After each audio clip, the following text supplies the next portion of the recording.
महाशिवरात्रि का दिन भगवान शिव की कृपा प्राप्त करने का दिन है। इस दिन लोग भगवान शिव को प्रसन्न करने के लिए व्रत रखते हैं और शिव परिवार की पूजा करते हैं।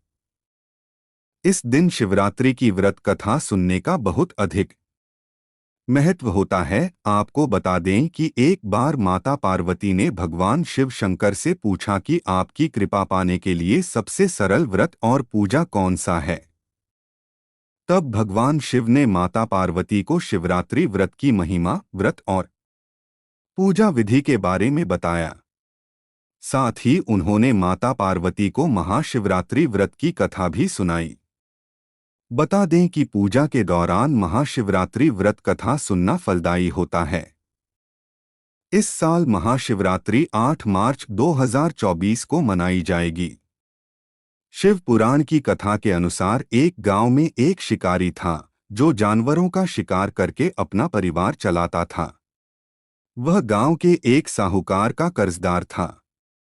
काफी कोशिशों के बाद भी वह कर्ज से मुक्त नहीं हो पा रहे थे। एक दिन साहूकार ने क्रोधित होकर उसे शिवमठ में कैद कर दिया। उस दिन शिवरात्रि थी।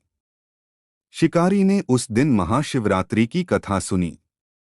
शाम को जब उसे साहूकार के सामने पेश किया गया तो शिकारी ने साहूकार से वादा किया कि अगले दिन वो उसका सारा कर्ज चुकाकर वह मुक्त हो जाएगा।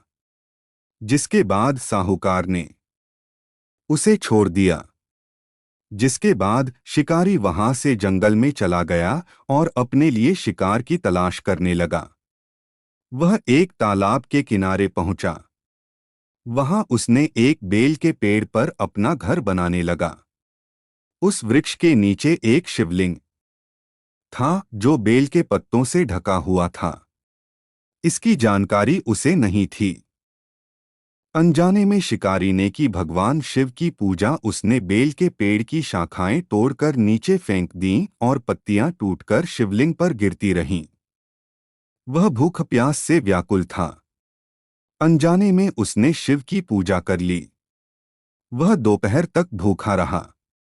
रात के समय एक गर्भवती हिरनी पानी पीने के लिए तालाब पर आई। तब शिकारी ने उसे मारने के लिए अपना धनुष बाण तैयार किया। उस हिरनी ने कहा कि वह बच्चे को जन्म देने वाली है, तुम्हें एक साथ 2 बच्चों को नहीं मारना चाहिए। मैं बच्चे को जन्म देकर तुम्हारे पास आऊंगी, तब तुम शिकार खेलने जाना। यह सुनकर शिकारी ने उसे जाने दिया। कुछ देर बाद एक और हिरनी आया और शिकारी उसका शिकार करने के लिए तैयार हो गया।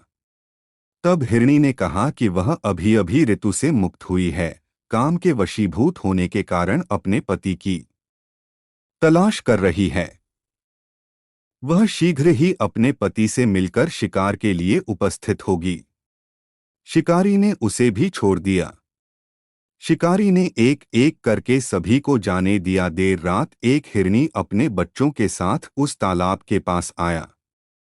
एक साथ कई शिकार देखकर शिकारी खुश हुआ। वह शिकार करने के लिए तैयार हो गया। तभी हिरनी ने कहा कि वह और उसके बच्चे अपने पिता को खोज रहे हैं और जैसे ही उन्हें वह मिल जाएंगे, वह शिकार के लिए आएगी। इस बार शिकारी उन्हें छोड़ना नहीं चाहता था, लेकिन जब हिरनी ने शिकारी को अपने बच्चों के बारे में बताया तो उसने उसे जाने दिया। अब शिकारी बेल के पेड़ पर बैठकर पत्ते तोड़ तोड़कर नीचे फेंक रहा था। अब लगभग सुबह होने वाली थी। तभी एक हिरण वहां आया। शिकारी उसे मारने को तैयार था, लेकिन हिरण ने कहा कि इससे पहले तुमने 3 हिरनियों और उनके बच्चों को मार डाला है, इसलिए मुझे भी मार डालो क्योंकि मैं उनका वियोग सहन नहीं कर पाऊंगा।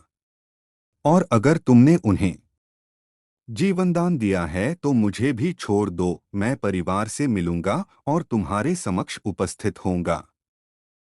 भगवान शिव की कृपा से शिकारी को हुई मोक्ष की प्राप्ति। रात्रि भर उपवास, रात्रि जागरण और अनजाने में बेलपत्र से शिवलिंग की पूजा करने के प्रभाव से शिकारी दयालु हो गया था।